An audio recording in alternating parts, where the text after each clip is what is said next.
Welcome to the best week of the season for the White Sox so far edition of Sharing Sox. I'm duty geezer Leigh Allan with me, and I think for the last time in this capacity, my Ohio Valley correspondent, also son, who will be leaving Cincinnati at the end of the week and heading home and becoming West Coast correspondent again.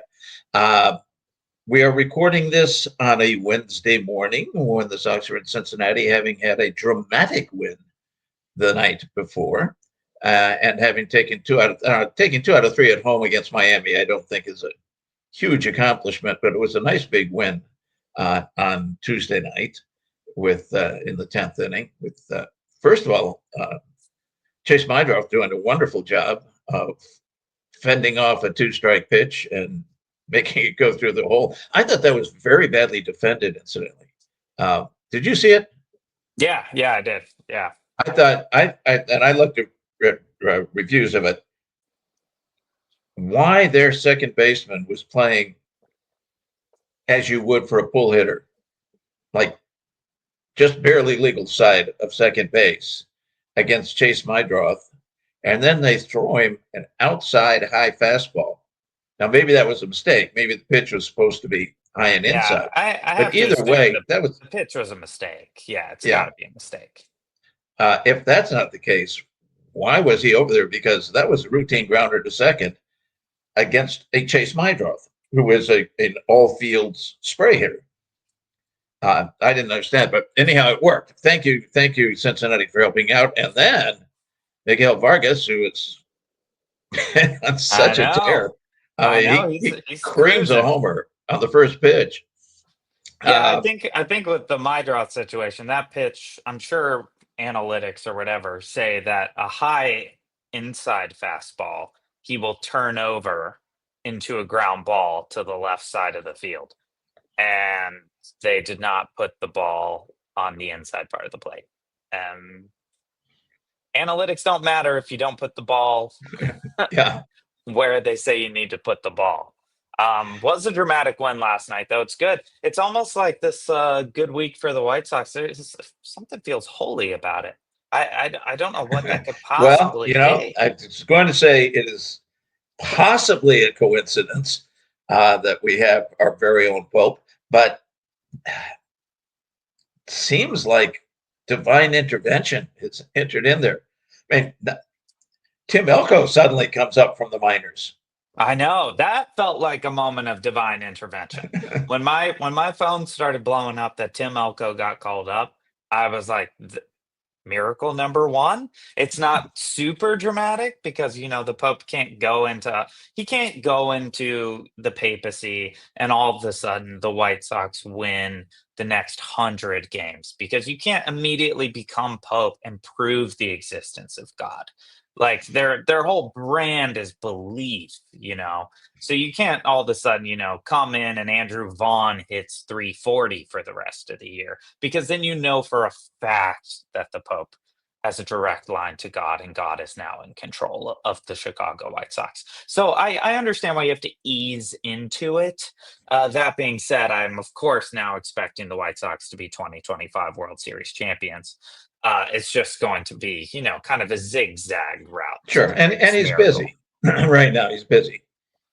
I also think, because do you remember for the 2005, I'm sure you do, World Series, how you were on the phone right at 10 o'clock trying to get tickets. I was online. We had like 6 other guys on computers at the same time. Every single person I knew my freshman year of college, every friend I had made, the favor I called in was be on Ticketmaster at 10 a.m. on the dot, start refreshing at 9:59, get us in there. And I'm not saying that the new Pope is why you and I didn't go to the World Series, but I am saying he did have a seat. There. I noticed he had a seat. Yes. He had a seat. And it looked like he had some friends with them. Again, it's a big ballpark. It's possible other people kicked us out, but it's not impossible that the Pope. Of course, he could have been a season ticket holder. They haven't gotten into that, and they had priority. And it's interesting too, because his brother said the mom's a Cubs fan, which I'm familiar with, and the dad's a Cardinals fan, and most of the family seemed to be Cubs fans, but the Pope was always a White Sox fan. And I do think that it makes sense because a huge part of that faith revolves around suffering. And while you could argue that Cubs fans did suffer for quite some time, it's a different type of suffering on the South Side. And I think it fits just so much. Like Cardinals fan, you're not, you haven't been suffering really. So obviously you can't be a Cardinals fan. Cubs and Sox, a little However, bit he of a was a Cardinal. true, true. So he was probably like, look, I don't need to root for them. I'm going to be one of them. Uh, it's a toss up, a suffering toss up between the White Sox and Cubs through most of his time on this planet. But ultimately, I think if you really want to prove to people you know how to suffer, you got to be a White Sox fan. So it all fits. Pope, we're happy to have you. Welcome to the White Sox. You're going to learn a lot about suffering moving forward in your life, it seems. But also calling those miracles, big guy. Let's do it. Yeah. Off to more mundane things. We've mentioned you mentioned Andrew Vaughn. We mentioned Tim Elko and the Pope. Of course, Elko came in, hit a big 3-run homer that won a game against Miami. That's his only hit. I think he's 1 for 10 at this point with a couple strikeouts. Not terribly, but like his first day, he did not strike out. But I think he was trying very hard not to because he had some weakly hit balls.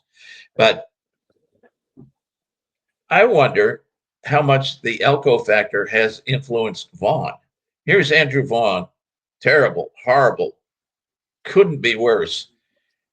On the day that there's word that Tim Elko's coming, he hits a homer. On the day that Tim Elko arrives, he hits a homer. On the next day where Tim Elko wins the game, he first of all has gotten them in it with an RBI single, and then he had a double on Tuesday.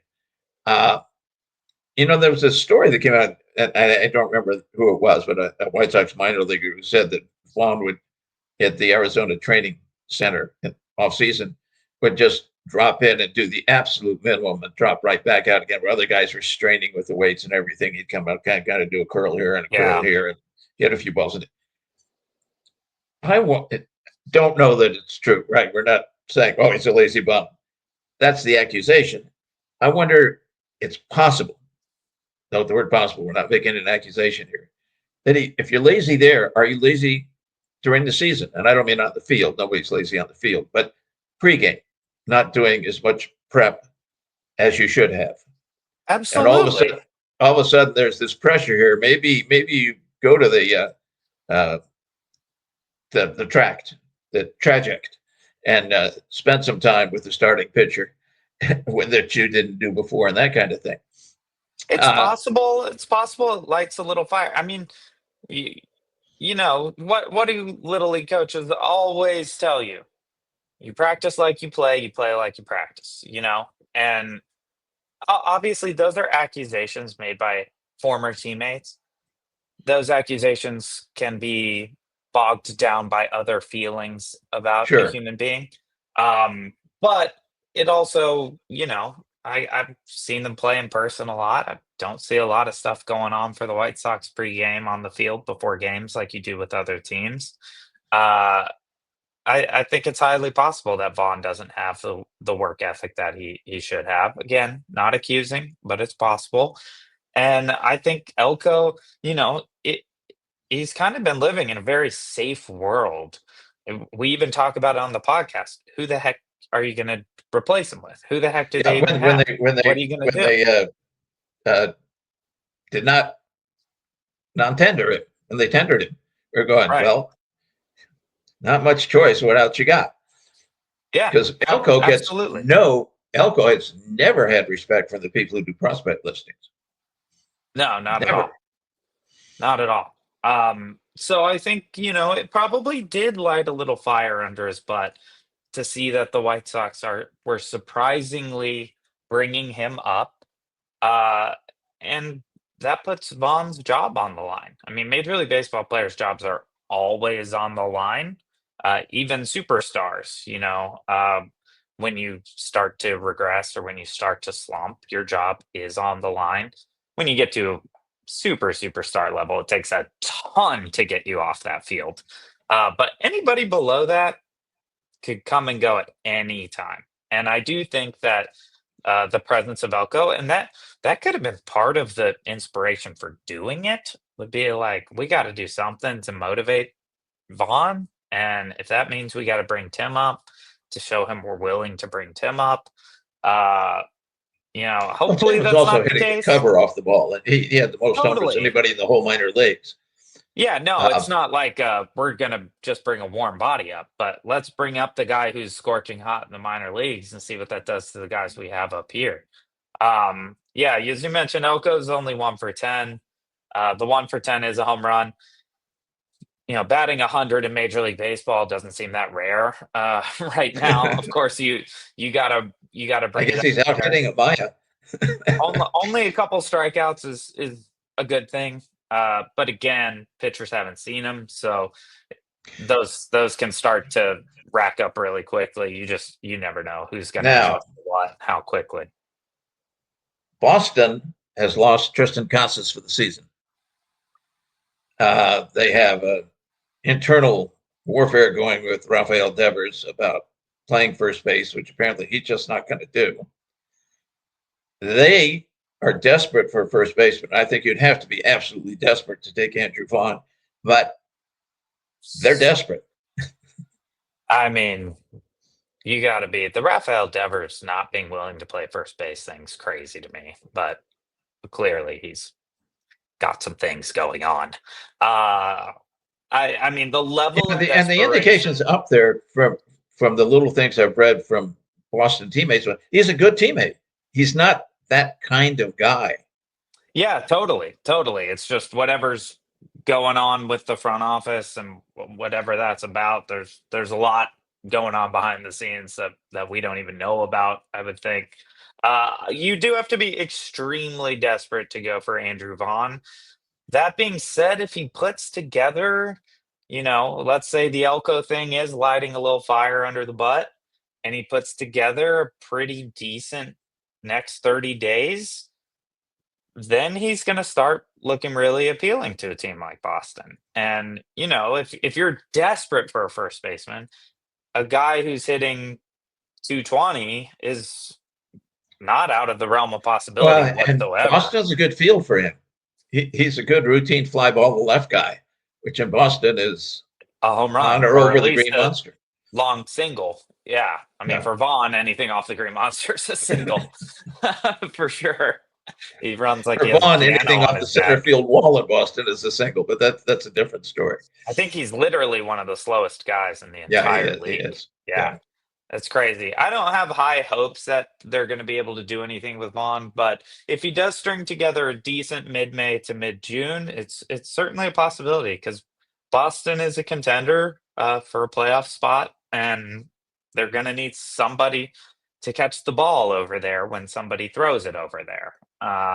That's just how the game works, and I don't know. I could see that happening, and that would be, of course, you're not going to get a lot for Vaughn.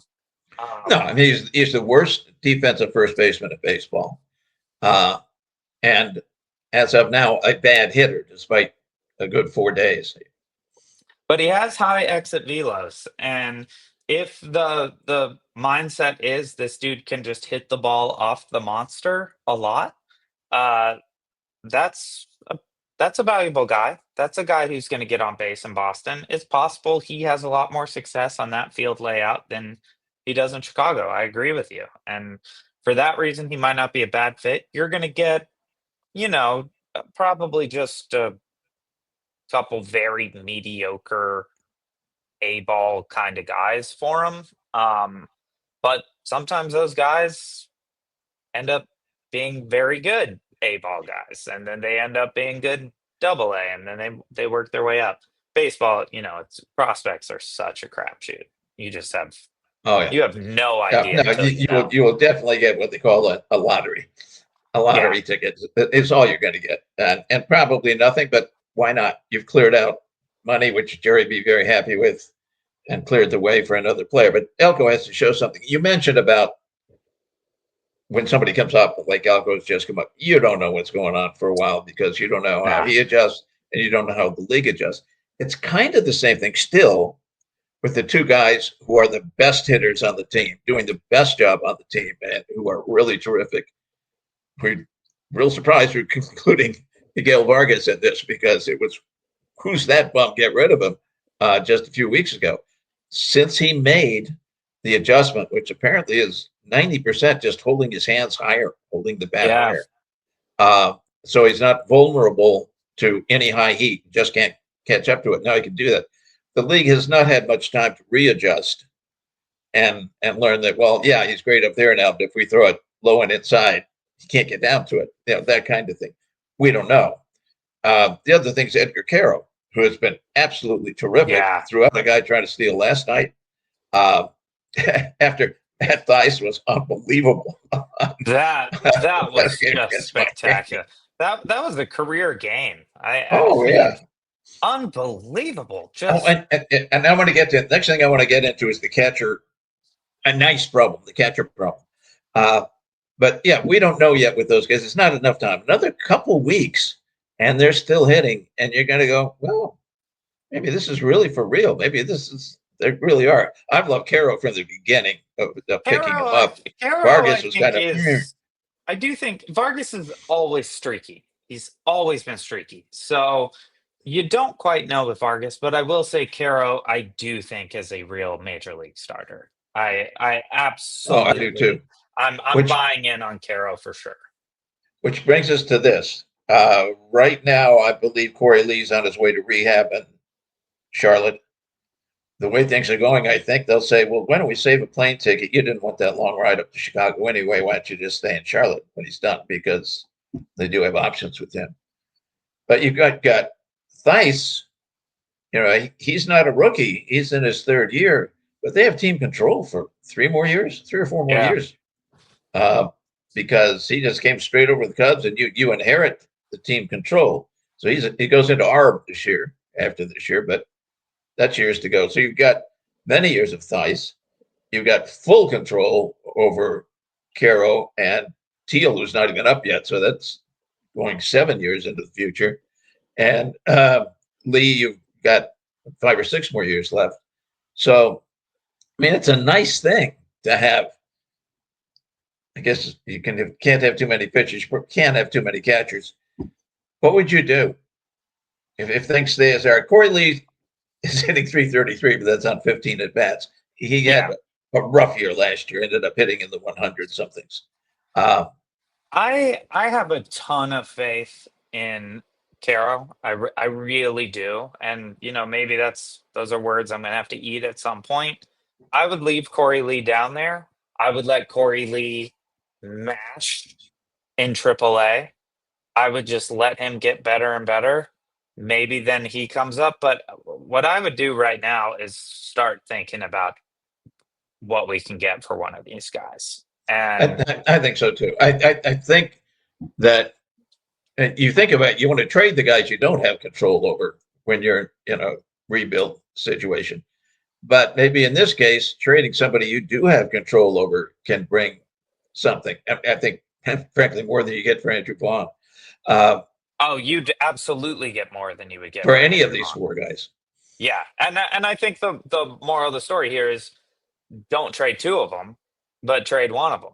And I think you could get actually major league teams need catchers who can do something. I know that catchers these days aren't really expected to hit all that much. But you still need it is such an advantage to have a catcher who is an offensive asset and to have one who's at least pretty good at defense, pretty good at calling games, pretty good at framing. It's major because catchers lately have been treated kind of like how the pitching slot was treated when they were hitting, where, it's like if your pitcher hits 143, great.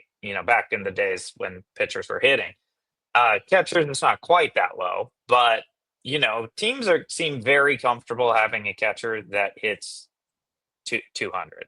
And I think if you can make it look like you got a catcher who's going to hit 260, 270, that's an extremely valuable piece to have. And Well, even if it's not that, because catchers, by their nature, tend to be the best. It's not always true. I can picture Manny Sanguillen swinging constantly pitches over his head and hitting him out of the park, and Yogi Berra doing the same thing. But they basically know the strike zone better than anybody else. So yeah, you have Theis, for example, is hitting nothing.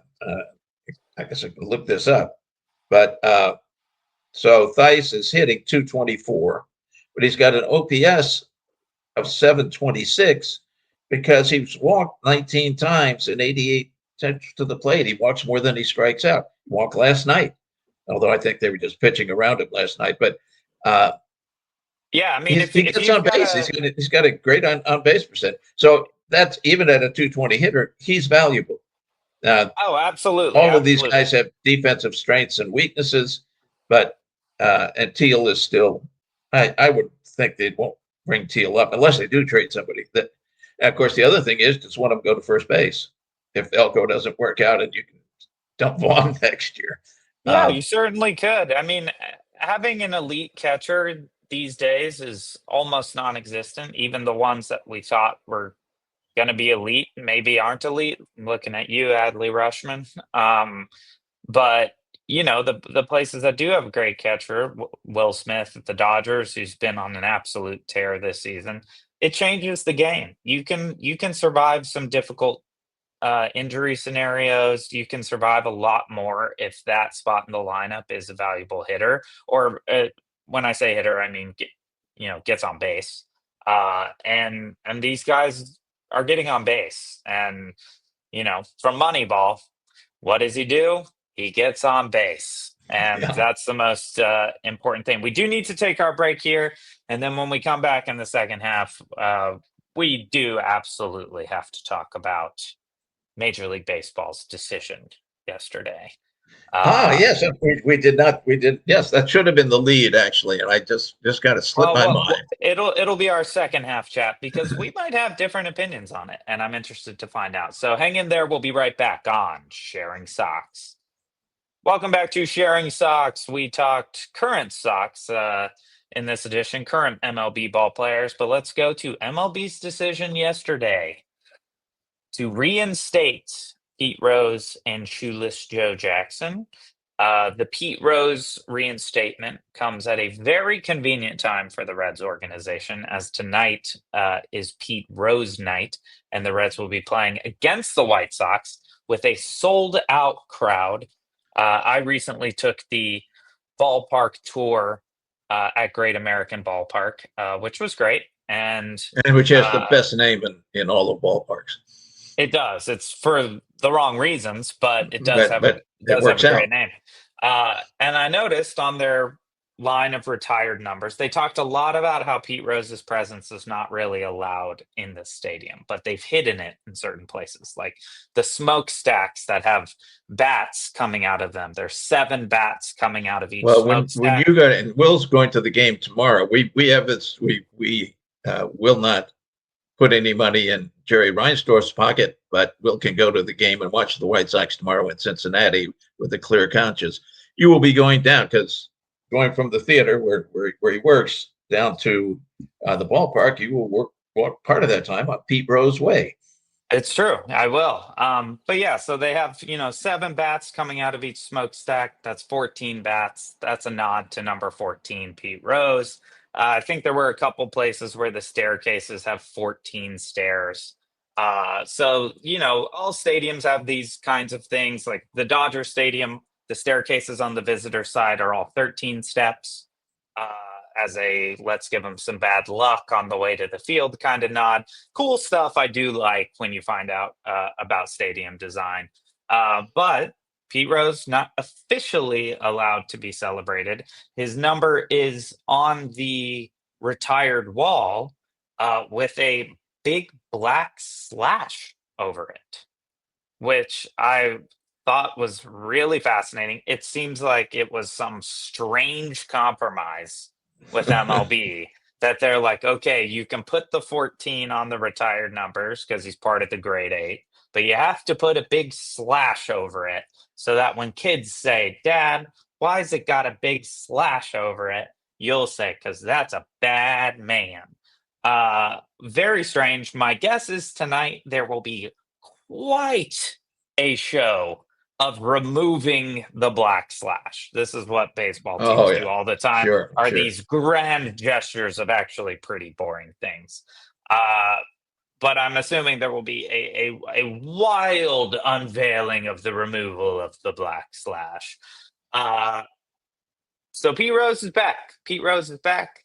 Uh, is And he obviously would not be with us adored anymore. despite the fact that beyond that which got him banned, the betting, Pete Rose is a jerk, or was a jerk, a total unmitigated jerk, both as a player and afterwards. Had he been even remotely decent human being, he would have been brought back into the fold years ago. Uh, but Possibly. But you can't be ruled out of baseball because you're a jerk. Ty Cobb's in the Hall of Fame. I no, mean, come no. on. So, probably a third of the Hall of Fame's jerks. So what do you think about MLB's decision? I don't care. I'm glad for Shoeless Joe. Where it comes to Rose, we lived around Cincinnati long enough. I mean, you spent most of your years growing up in Reds turf, either on the Kentucky side or the Ohio side. And you know how adamant they are about how shafted he got, et cetera, et cetera. Uh, yeah, I think it's okay. And I'm certainly glad for Shoeless Joe. Now, the question is, once you bring Shoeless Joe back, what about some of the rest of the guys? Right. Yeah. So we're actually not in disagreement on this. I of course grew up like in Kentucky around the Reds, and I still thought like that man should not be associated with this game. And that was before I knew he was a jerk. It was just because I knew he was banned. I knew it was for gambling.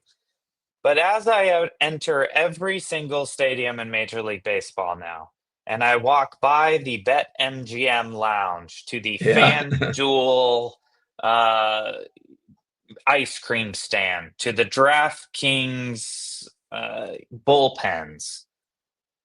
I mean, it's just time. You haven't you of course you used to live less than a mile from Wrigley Field, which is this wonderful old historic building, except in one corner now where they put up this multi-story glass monstrosity that is whatever they're betting that they own. I don't know if it's FanDuel or DraftKings. It's DraftKings, yeah. Yeah. But Just for here, I betting. mean, Just for betting. Great American. For me, I've we've both bet on games before and bet on this and bet on that. I don't have anything against anybody doing that. The fact that the clubs themselves own it now, I think, is a disaster. I think it's a that's what I mean. It's like horrible thing. we're a couple years away from it being called DraftKings Wrigley Field. They have made it such a part of the game. Outside of our March Madness bets that we will occasionally do for a curry dinner, I don't bet on sports at all. I've never bet on baseball. I got no interest. I mean, I don't know anyone who bets on sports and things are of going course, great. we lived a few miles from Churchill Downs, so Sure, I have bet on I horse throw racing, which is all about betting. I tried to bet on the Derby this year, and I got my membership in Twin Spires, and this is what you do. Oh, it's So I so did this, I did this, complicated. I did this, Yeah. and at the end, I couldn't figure out how to pay for it without Yeah. going into their particular credit card situation. So I never placed a bet, which is just as well because I was wrong. Yeah, it's one of those things where if you are going to absolutely let gambling take over your sport. I mean, last year at the Dodgers, of course, when I worked for the Dodgers, I had to sign an agreement not to gamble on Major League Baseball because I did have insider info on injuries and stuff like that. And but when I'm signing an agreement that says I can't bet on baseball, which I understand, but if I'm signing an agreement on that, the same day that you're plastering the Dodgers bullpen with BetMGM sports betting app logos, which your superstar Shohei Ohtani is going to have to warm up in front of. The guy who is part of a gambling scandal that I firmly believe he was actually not gambling on. But you're setting up some pretty amazing photo opportunities for the internet to have at. I just think you have to let these guys back in. Like you can't have your cake and eat it too. Like you can't act like it's this awful thing, this horrible thing that they did that changed the integrity of the game, and then constantly force it onto your players and fans and anyone who goes anywhere near a baseball stadium now. Well, yeah, and you watch the TV, right? Where you're watching a TV broadcast. Now, not only is every third ad between innings for some kind of betting system. Okay, that's separate. Somebody's selling the ads. But the announcers themselves are going, well, the odds today, the over-under on Joe Schmo strikeouts is 4.5. Well, it's usually with him. Well, sometimes it's 5.5.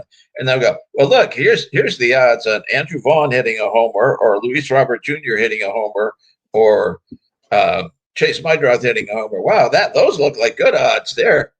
I mean, it's the NFL. Yes, baseball knows that the NFL. Part of the reason the NFL superseded it was betting is so much easier to do with football. Yeah. Baseball, it's hard. Football, you got point spreads. Point spreads in baseball are kind of meaningless. And Yeah. So football's always been the primary betting sport, and then basketball at times, like March Madness. But football constantly, that's what it's about. And baseball, I guess, sees that. Plus, it's a big, big income stream for them as they lose other income streams. And it's all prop bets. Some of the TV money's going away. Yeah, it's all, what you're saying. It's all, is so and so going to have 1.5 total bases? Is so and so going to have 5.5 total strikeouts? A lot of states, it's still illegal, to use apps to bet on money lines, to do those things. You can bet on prop bets all you want, which I don't know how that's better, because they're like, oh, you can't bet on who's going to win or lose, but you can bet on every single thing that happens in the game. I'm disgusted by it. I understand why it's happening. If you told me right now your options are get rid of betting but Shoeless Joe and Pete Rose stay banned, I would say they stay banned. I would say let's get it out of the game. It drives me insane. It's not ruining the game for me, but it's coming close. And especially the way we take in the game. It's not ruining the sport for me, but it's ruining the experience of watching games on TV. It's ruining the experience of being in a stadium where you're just constantly hounded by these 3 major sports betting companies. I think you have to be okay with Pete Rose being let in if you're okay with everything in the stadium being covered in FanDuel logos. It's time. The guy, you can't dispute that he was one of the best hitters of all time, if not the best. And certainly by his statistics, he just wanders in. So I think it's the right decision by MLB after making a slew of wrong decisions. Now, as you said, like, MLB is probably getting more viewership because you can bet on it. It's probably gaining popularity because you can bet on it. We could make that argument back and forth like all day on whether or not that's good. Obviously it's good that more people are getting invested in baseball. I think it's bad that the reason they're getting invested in baseball is because they're investing their money unwisely in baseball. I can't get in a culture that's, all about the majority of people losing their money. That's not fun for me for sports. Horse racing's always felt different because it is designed for betting. I mean, it is, you go to horse racing because you're betting. Like, there's really no other thing there. But with baseball making it such an integral part of the game experience to me, it bums me out. It really does. And again, I'm not an idiot. I know why it's happening. I know a lot of people love it. I have friends who love it. I have friends who are constantly placing prop bets on baseball games, but it's just not what I'm interested in enjoying the game. So I think you got to let these guys in. You got to let them be celebrated. Um, it'll be interesting to see now what happens with the steroids guys, because now you're saying, okay, the gambling guys are back in. Do we reevaluate the steroids guys now? A lot of the best players in I history aren't getting in. Um, I don't know, because what I happens? think What my happens in my 10 feeling on the years when steroids steroids are guys, and legal? I think we discussed this years ago. My feeling on the steroids guys is that they can go in, that essentially with an asterisk, says the plaque says about the steroid abuse. I think Yeah, it's even fair. The plaques on Rose and Shoeless Joe talk about the scandals associated with it. It should be there. It doesn't have to be on their face or on their on their you don't hat, need a black slash over the picture. right? But it should be right there in front of the eyes of the people who are going to visit Cooperstown, especially the kids who are going to visit the Cooperstown. Uh, and I think that's the fair thing. Yes, you were incredible, but this is probably why. And we put that right up front. Yeah, I agree with that. I think, because the Hall of Fame, what are we talking about? We're talking about like an imaginary thing, really. It's a thing where we just decide a bunch of guys get to have their picture in a building. So I definitely think they should also be in. I would even go so far as saying like an entire wing of it that represents the steroid era, because it was Steroid and such. gambling. You got like Yeah, steroid and gambling aisle. you can call it Sinners Row or something, and it would be very popular. Uh, but I do think, it was everywhere in baseball in the 90s and early 2000s. It was everywhere. I'm sure almost every guy was partaking in something that they shouldn't have been doing. So, and Yeah. Now the guys that we know about, or the big guys, it was somewhat different, and that they were constantly on it, and it was to make themselves stronger and better, etc. A lot of the guys, I believe, and I have no reason to believe this, I guess. I no. think I think a lot of guys who used it temporarily, it was pain. They had an Oh injury, yeah, yeah. and they needed something to get to work through an injury, and then they didn't do it anymore. Uh, that's different than I don't basing know your whole about that. career on it. I don't know about I didn't do it anymore. I think a lot of guys started doing it for faster recoveries. I do believe that, and I don't really blame them for that. I don't know if they then were like, I'm willing to go back to my weaker self. Uh, but you guys like Barry Bonds, you're a Hall of Famer whether you were on steroids or not. You know, you I don't like the steroid thing. It certainly provided us ton of excitement when baseball was otherwise losing popularity. Uh, but I do think that a lot of the guys who have very padded numbers because of it were already Hall of Fame talent players.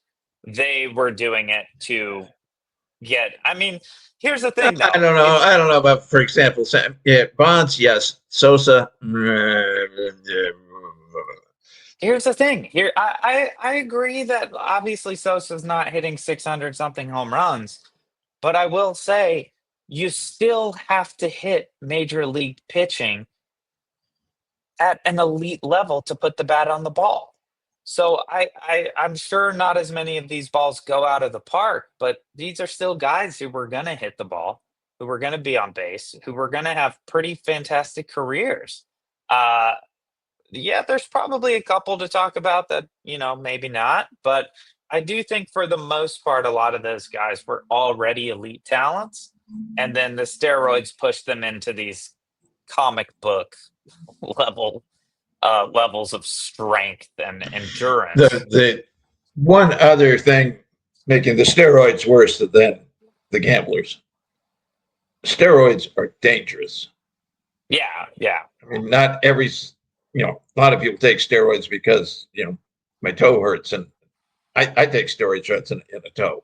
But steroid use, the way these players were using it, human growth hormone and that kind of stuff, that's dangerous. And it's very dangerous to let kids, gambling can be dangerous if you're, become a gambling addict. But yeah, in general, use of steroids to improve your strength is a very dangerous thing. And to let kids think, yeah, that's the way to go, really bad idea. Yeah, I agree. I totally agree. I do think the steroid thing is a lot worse for a lot more reasons. I'm more just saying it's going to be interesting to see what the conversation about that is Yeah. going to shift to now that MLB has started lifting some restrictions. I'm still in the camp that what the Astros did is even worse than the steroid thing. And none of them really got in trouble at all. So what do I And know? I'm of the camp that what they did was kind of common, except they did it so stupidly. They did it so stupidly and they did it in a technological way that I think was breaching. I mean, anytime anyone, because I used to pitch and people say like, would you rather face someone on steroids or would you rather face someone who knew what pitch was coming? Steroids 10 out of 10 times. Your number one advantage as a pitcher is that they don't know for sure what you're throwing. But And one of the things that never gets mentioned except by me on the Houston thing, and I'm not saying it was right or anything, but that year, the big year that the Dodgers complained about, the World Series, the Dodgers lost to win the World Series. Houston hit better on the road. Every hitting category was better on the road. Batting average, homers, OPS, you name it, they were better. Runs per game, they were better on the road. So all of that stupidity, and I really think it's more stupid than anything else, did them no good. yeah, potentially, but I don't know what they were doing on the road. I don't trust them one bit. I have no clue what they were They doing on didn't the have road. cameras out there on the road. Probably not. But yeah, I don't know. That is all the time we have for this week. Do you have any final thoughts before we sign off? Well, it's been I think the Pope is doing great so far. I hope you enjoy the game tomorrow. I am covering the game tomorrow. Okay. So text me if you have insight from a person in the stands point of view. And I'll be just the guy in the White Sox hat. there'll be two or three. But otherwise, I just hope the Pope keeps up the good work. Yeah, keep it up. Keep it up, Leo. You're doing great so far. All right. Well, thanks so much for listening, and we'll catch you right here next time on Sharing Socks.